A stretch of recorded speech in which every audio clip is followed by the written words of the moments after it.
Misteri surat keterangan gangguan jiwa suami paslon cabuk Boyolali, privasi atau taktik politik. Boyolali, Jawa Tengah. Polemik terkait surat keterangan gangguan jiwa milik HP, suami dari pasangan calon bupati dan wakil bupati Boyolali, semakin memanas. Surat yang dikeluarkan oleh Rumah Sakit Umum Daerah Pandan Arang tersebut dikabarkan beredar luas dan memicu spekulasi. Sumber anonim menyebutkan bahwa surat keterangan tersebut diduga sengaja dikeluarkan untuk menghindari panggilan dari aparat penegak hukum dan Komisi Pemberantasan Korupsi. Namun, HP sendiri saat dikonfirmasi menyatakan kebingungan dan menganggap surat tersebut sebagai privasi dirinya sebagai pasien. Saat didatangi ke rumahnya pada tanggal 1 Oktober tahun 2024, terpantau sebelum menerima tim liputan HP sedang menerima para simpatisan pendukung pencalonan istrinya sebagai Cawagup Boyolali, dan saat tim liputan berkesempatan menyalami HP serta mempertanyakan apakah dalam kondisi sehat, HP menjawab dalam keadaan sehat. "Saya bingung kok surat itu bisa beredar. Itu kan privasi saya," ujar HP saat diwawancarai tim investigasi. HP sendiri membantah tudingan bahwa surat tersebut benar-benar miliknya. Ia menyatakan bahwa surat tersebut merupakan privasi dan tidak dapat dikomentari. "Terkait dengan kapasitas dan kewenangan saya dalam pembangunan Boyolali Utara, saya hanya mantan ajudan Pak Seno. Saat ini saya sedang cuti di luar tanggungan negara," tegas HP. HP pun dengan tegas membantah bahwa dirinya tidak pernah tersandung kasus apapun dan tidak pernah mendapatkan panggilan dari APH ataupun KPK. Mengenai surat keterangan tersebut, HP mengaku tidak mengerti mengapa surat tersebut bisa beredar. Ia menduga ada oknum yang sengaja menyebarkannya. "Saya tidak mengerti kenapa surat itu bisa beredar, padahal itu adalah privasi saya sebagai pasien," ujarnya. Pihak RSUD Pandan Arang melalui perwakilannya menyatakan bahwa surat keterangan gangguan jiwa merupakan informasi privasi pasien. Namun, mereka bersedia memfasilitasi pertemuan dengan Dr. Yuliasto Agung PSPKJ, dokter yang memeriksa HP, dan ditandatangani oleh Dr. M. Amaludin Muzamil SPSS, jika tim liputan ingin berkonsultasi lebih lanjut.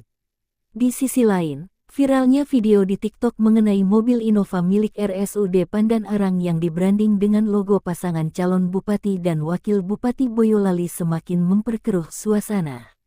Sumber anonim menyebutkan bahwa mobil tersebut kerap digunakan oleh Sigit Nurwaskito, seorang ASN di RSUD Pandan Arang yang diduga terlibat dalam kampanye terselubung. Mobil itu sering dipakai Pak Sigit. Padahal ASN harus netral, tidak boleh berpihak, ungkap sumber tersebut. Pihak RSUD Pandan Arang membantah informasi tersebut dan menyatakan bahwa Sigit Waskito sudah lama tidak masuk kerja. Dalam kesempatan kedua kalinya, tim investigasi mendatangi RSUD Pandan Arang Boyolali pada Jumat, tanggal 4 Oktober tahun 2024. Tim investigasi diterima oleh Dr. Astrid dari bagian penunjang dan Aziz Maulana selaku Humas RSUD Pandan Arang Boyolali. Terkait Sigit Nurwaskito, mereka menjelaskan bahwa Sigit memang tercatat sebagai petugas RSUD Pandan Arang namun berstatus non-ASN. Menurut arahan Direktur RSUD Pandan Arang, Dr. FX Kristandiyoko MPH, urusan pribadi dan unit branding paslon yang sudah viral tersebut sebaiknya diselesaikan secara pribadi.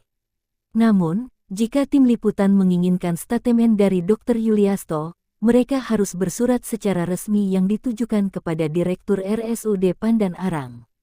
Saat diminta untuk dipertemukan dengan Sigit Nurwaskito, mereka menjawab bahwa Sigit sudah hampir 1 minggu berturut-turut tidak masuk kerja. Terkait akses untuk bertemu dengan Sigit, mereka menjawab sesuai arahan direktur, yaitu untuk menyelesaikannya di luar jam kerja saja. Banyak pertanyaan-pertanyaan yang muncul, antara lain. 1. Benarkah surat keterangan tidak sehat rohani tersebut benar-benar milik HP? 2. Apa tujuan di balik penyebaran surat tersebut? 3. Benarkah ada gratifikasi mobil Innova yang diberikan kepada pihak RSU Pandan Arang sebagai imbalan pembuatan surat keterangan gangguan jiwa? 4. Siapakah yang menyebarkan surat keterangan gangguan jiwa tersebut? Hingga saat ini, misteri di balik surat keterangan gangguan gangguan jiwa dan mobil Innova yang digelandung masih menjadi teka-teki.